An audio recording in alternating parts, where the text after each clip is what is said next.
Assalamu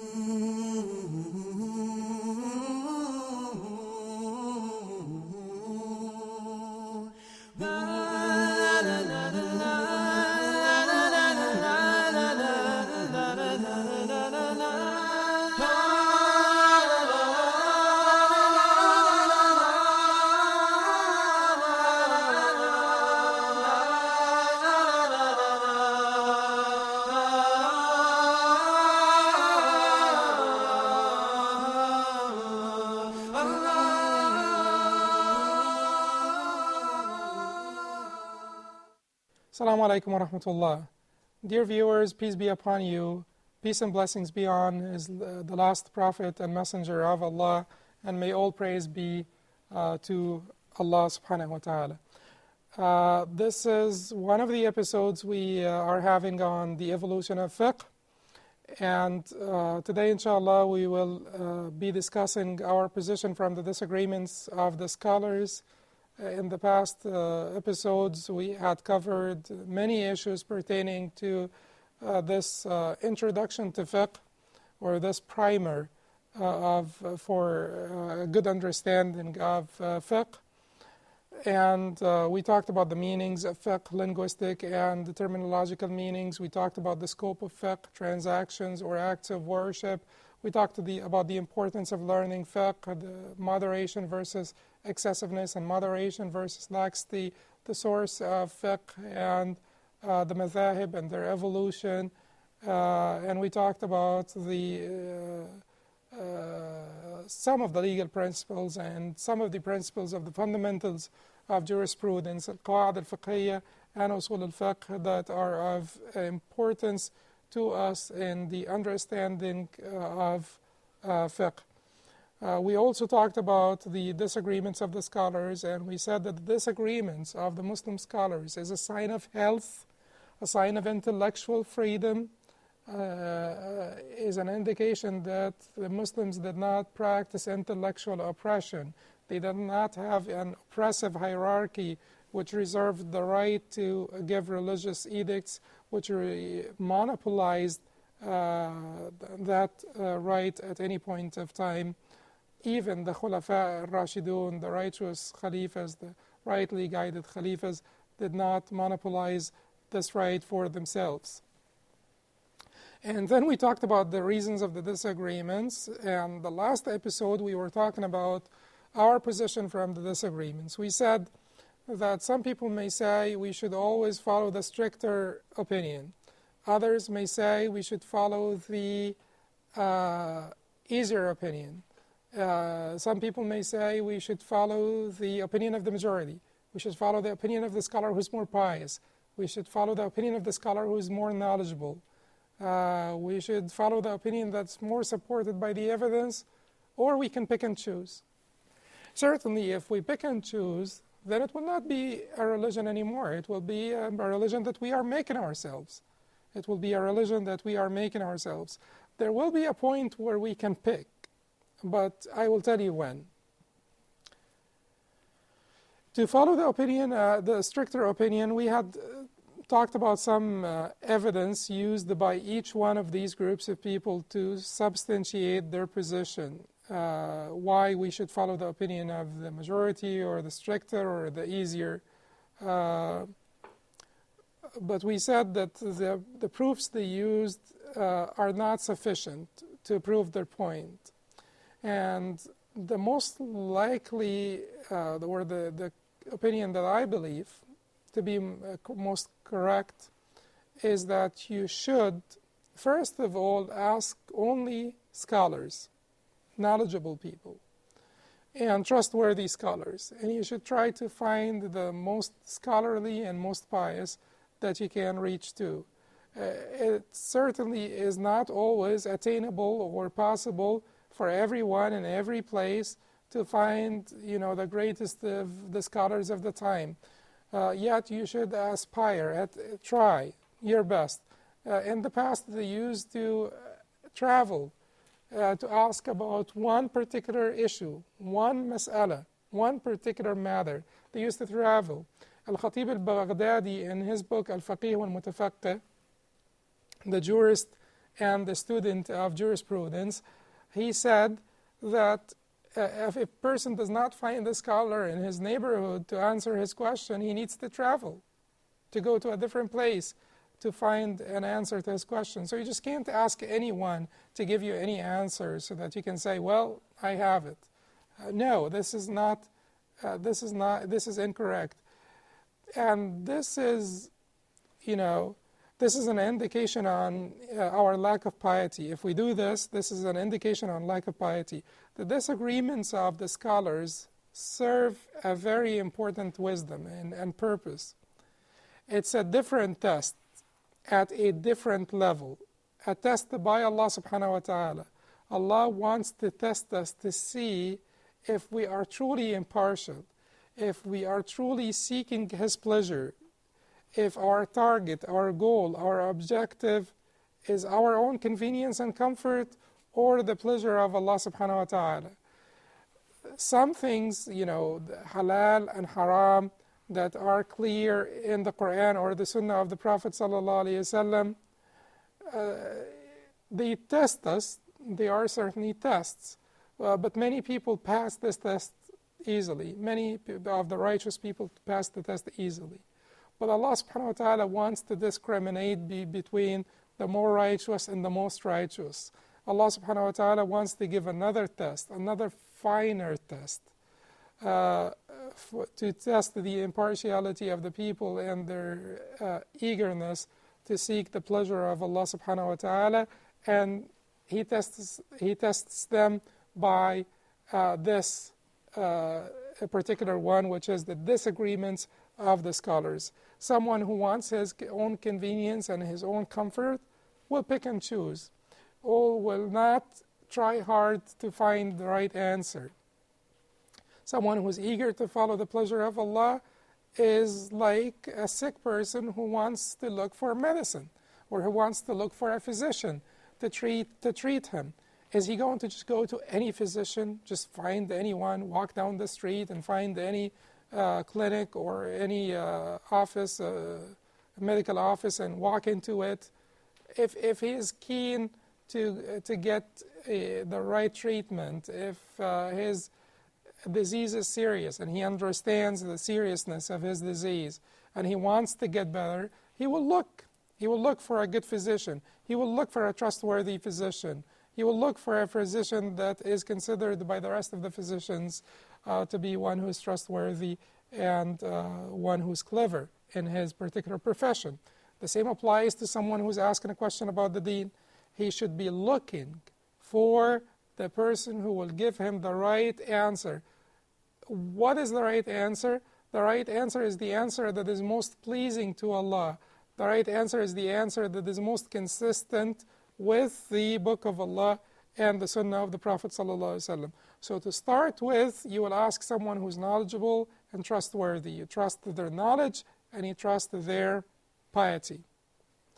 Now, if they disagreed, then your next point will be not to pick and choose yet.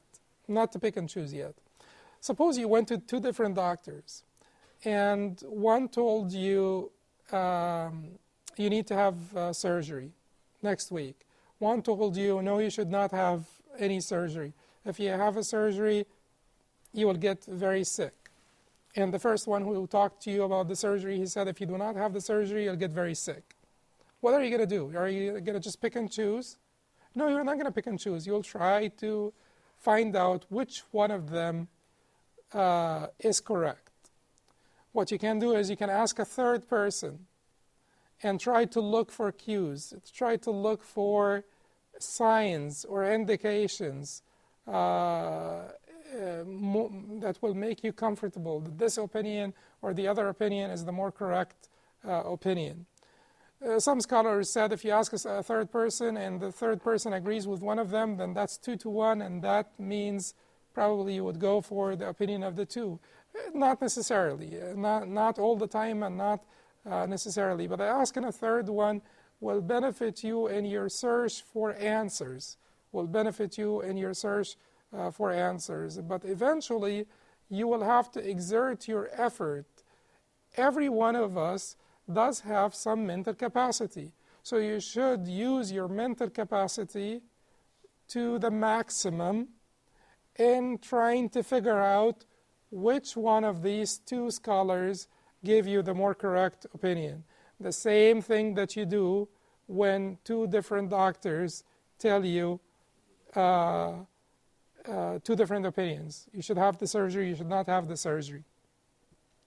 Now, at one point, if you are completely clueless regarding which one of the two opinions is correct and which is not, at that point, then you can pick and choose.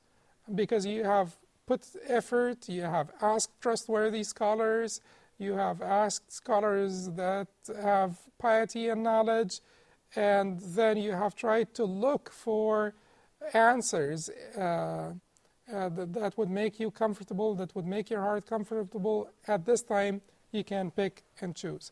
There is a hadith the Prophet ﷺ told us of that will help us also in this process, which is استفتي قلبك ولو أفتاك الناس وأفتوك. Ask your heart, no matter how much the people answered you or given you answers or given you religious edicts or fatwas. Ask your heart. البر ما اطمأنت له النفس واطمأن له القلب. Goodness or righteousness is what the heart and the soul find tranquility in. والإثم ما حاك في الصدر ما حاك في النفس وتردد في الصدر.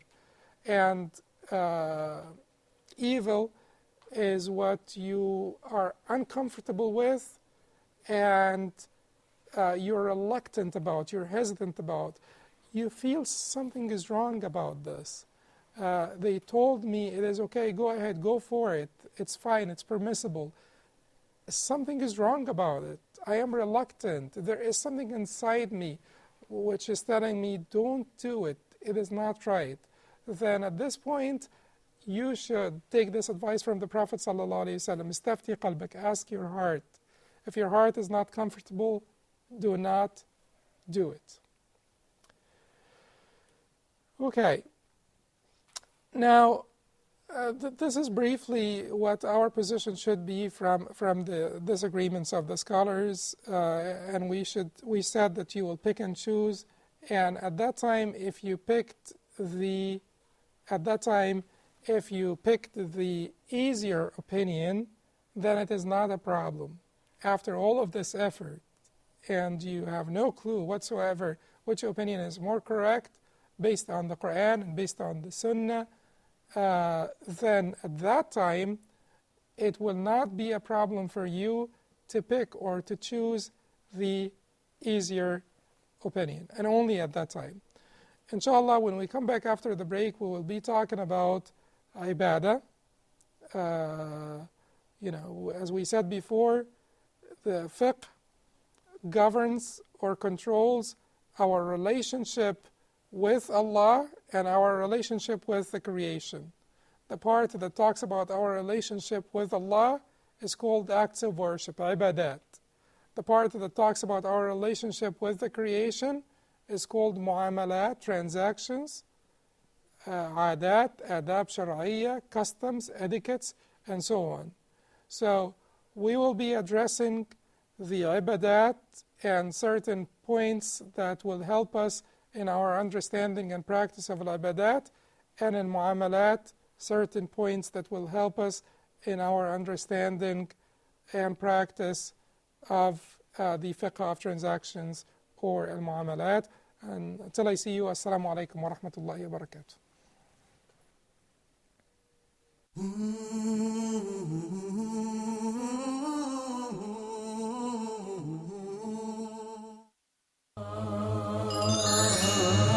Ask Huda.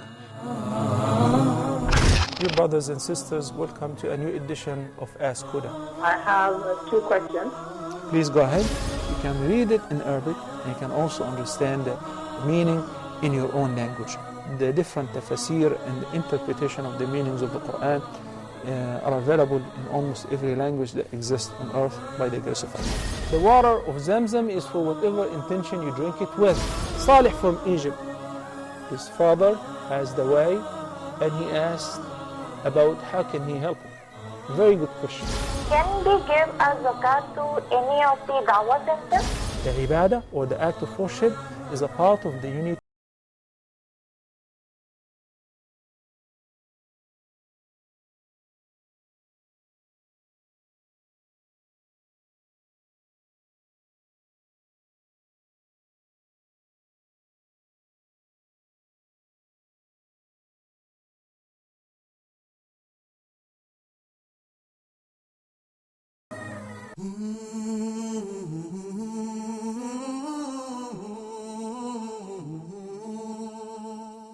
Assalamu alaikum wa rahmatullah. Welcome back.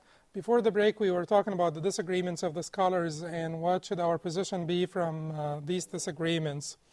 And we said that we will be given some pointers about the understanding of the two main categories of fiqh or parts of fiqh. The one that relates to our interactions with Allah, acts of worship, and the one that relates to our interactions with the creation, transactions, customs, etiquettes, etc. As far as worship, the acts of worship, it is important to know that worship in Islam is comprehensive. It's not only the acts of worship. There is the general meaning of worship in Islam, to do the things that Allah is pleased with. To do the things that Allah is pleased with. That does not only apply to the so-called acts of worship that you find in the beginning of the fiqh books, because worship is more comprehensive than this. But it has been the habit or the custom to call these pure acts of worship the acts of worship. But we will see how worship is very comprehensive in Islam. What does worship mean? Worship means, from a certain angle, it means all the actions, statements, and leaves or abstinences that Allah likes or Allah is pleased with. Everything you do that Allah likes, everything you would say that Allah likes, everything you leave, you abstain from, and Allah likes this abstinence, all of this is called worship, ibadah. From a different angle, worship is a condition. These are the manifestations of it. Worship is a condition in which you have a combination of feelings that you can only have for one being, which is Allah. A combination of feelings. These feelings are feelings of complete submission and subjugation with complete love and adoration. So complete submission and subjugation combined with complete love and adoration is worship. If you have these feelings mixed in your heart in their absolute sense for anyone other than Allah, then you are ascribing partners to Allah. You can love your wife, but you will not be particularly so afraid of her. You will not submit to her. You will not even submit completely to your husband or have these feelings of subjugation or humility to anyone other than Allah subhanahu wa ta'ala. So these feelings of submission, subjugation, humility, absolute humbleness, combined with love and adoration, the mix of all of these feelings is called the ibadah. And that is the right of one being, which is Allah, our Creator. Given this right to anyone other than Allah, our Creator, would be an extreme violation of our tawheed, monotheism, our worship of one God. That's as far as the meaning of ibadah or the definition of ibadah. The comprehensiveness of al-ibadah in Islam is a very important concept. The comprehensiveness of al-ibadah in Islam is a very important concept. Anas ibn Malik reports from the Prophet ﷺ that he said, when the hour arises, إِذَا قَامَتِ السَّاعَةِ إِنْ قَامَتِ السَّاعَةِ, or إِذَا قَامَتِ السَّاعَةِ, if the hour comes, وَبِيَدِ أَحَدِكُمْ فَسِيلًا, and one of you has a sprout in his hand, let him plant it if he can before it takes place, before the hour takes place. If you have a sprout in your hand and the hour comes, or as-sa'a, the day of judgment comes, and you still have this sprout in your hand, make sure you plant it before you cannot. This is a very beautiful hadith of the Prophet ﷺ. It's a hadith about ambition. It's a hadith about hope. It's a hadith about doing good works until the last point in your life. We lose hope so quickly, but the Prophet ﷺ is teaching us to continue to do good works and to continue to do acts of righteousness throughout our life. And at the same time, he's also given us this very comprehensive meaning of ibadah, the very different outlook on ibadah. So ibadah is not only to pray and fast, even though praying and fasting are, the cornerstones of Islam. They come right after Shahada, but it is not only about praying and fasting. It is also about righteousness, doing the right thing. Part of it is that Allah subhanahu wa ta'ala created us, Allah placed us in this planet to work and to prosper and to make others prosper and to strengthen our ummah and so on and so forth. And these are the meanings that you find in agriculture, trading, manufacturing, and so on and so forth. So if you're involved or engaged in any of these activities and you have a good intention, you're sincere, you're doing it for Allah subhanahu wa ta'ala, you are being rewarded as long as you are at work. Now the confusion that sometimes takes place is that people say, al-amal ibad, work is worship. Yes, al-amal ibad, that's true. But sometimes they say al-amal ibadah to justify them not praying on time. Well, that's incorrect. Yes, al-amal ibadah, that's certainly true, as long as you're sincere. But if you were sincere, if this really was for Allah, ibadah must be sincere. To be ibadah, to be worship, must be for Allah. If you were really sincere, and it was really for Allah subhanahu wa ta'ala, then how come you're not prioritizing? Because even if you have different ibadat at the same time, and they're all pure ibadat, you will have to prioritize. Because if Allah asks you to pray now, you can defer work until you finish the prayer and then come back from the prayer. And Allah gives us some time. Allah gives us a range. But you should not defer the prayer until the time of the next prayer comes in and say, al-amal ibadah. Well, Allah, the one who told you and the one who taught us that, or instructed us that al-amal is ibadah, or work is worship, is the one who said that prayer has appointed times, assigned times that should be respected. إِنَّ الصَّلَاةَ كَانَتْ عَلَى الْمُؤْمِنِينَ كِتَابًا مَوْقُوتًا. Verily the prayer was prescribed for the believers in appointed times. You should never violate the time of the prayer because you are working. So the comprehensiveness of ibadah in Islam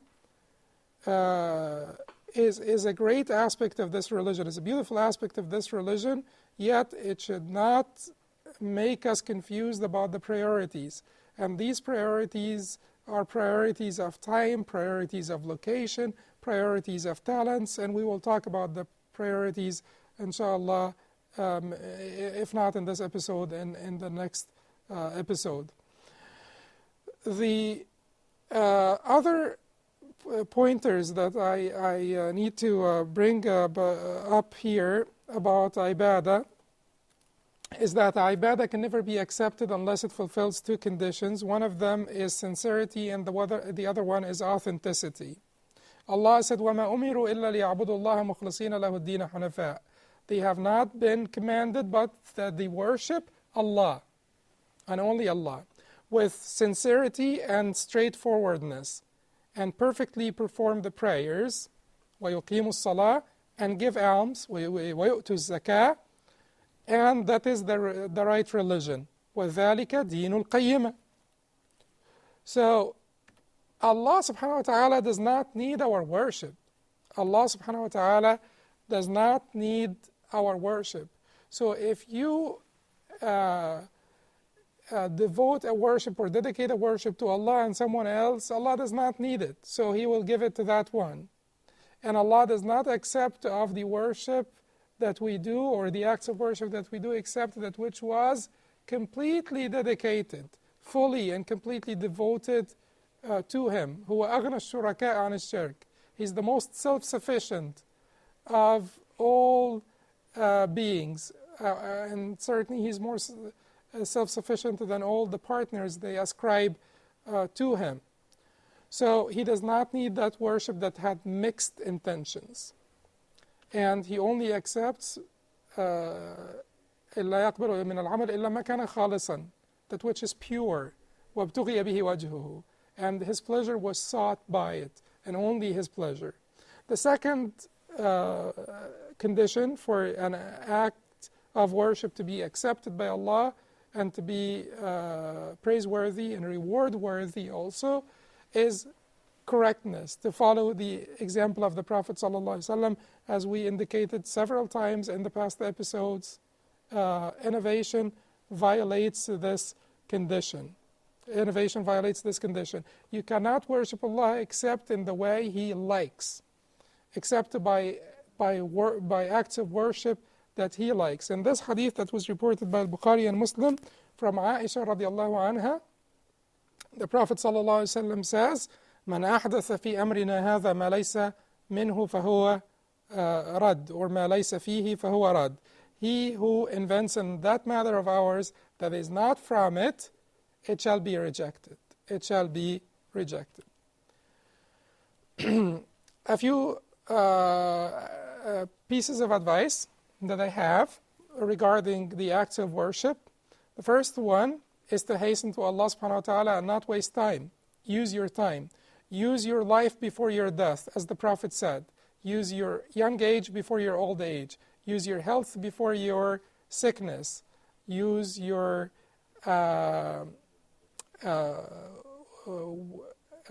wealth before you become poor. And use the times where you are not occupied before you are occupied. So use your life before your death, your young age before your old age, your wealth before poverty, your time that is not occupied before you get occupied, and use the times of health before the times of sickness. Hasten to Allah, in other words. That's the meaning of the hadith of the Prophet ﷺ, in which he said, take advantage of 5 before 5. Your youth before your old age, your health before your sickness, your wealth before your poverty, your free time before you become occupied, and your life before your death. Allah subhanahu wa ta'ala also tells us, وَسَارِعُوا إِلَى مَغْفِرَةٍ مِّن رَبِّكُمْ وَجَنَّةٍ عَرْضُهَا السَّمَاوَاتُ وَالْأَرْضُ وَعِدَّةٍ لِلْمُتَّقِينَ. And hasten to forgiveness from your Lord and a Jannah, paradise, heaven, that is as vast as the heavens and the earth. It was prepared and made for the ones who are pious. So hasten to Allah and don't waste time. Be very careful from I will, I shall, tomorrow, after tomorrow. There may be no time until tomorrow. You do not know when our life will end, or when you will become occupied or lose the capacity or ability to enjoy the worship of Allah subhanahu wa ta'ala and His service. I think that we will defer the rest of these points until the next episode, inshallah. And when we come back, we will talk about the transactions and some pointers on the subject of the transactions or al-mu'amalat. Until I see you, enjoy the blessings of Allah subhanahu wa ta'ala and His favors. Assalamu alaikum wa rahmatullah.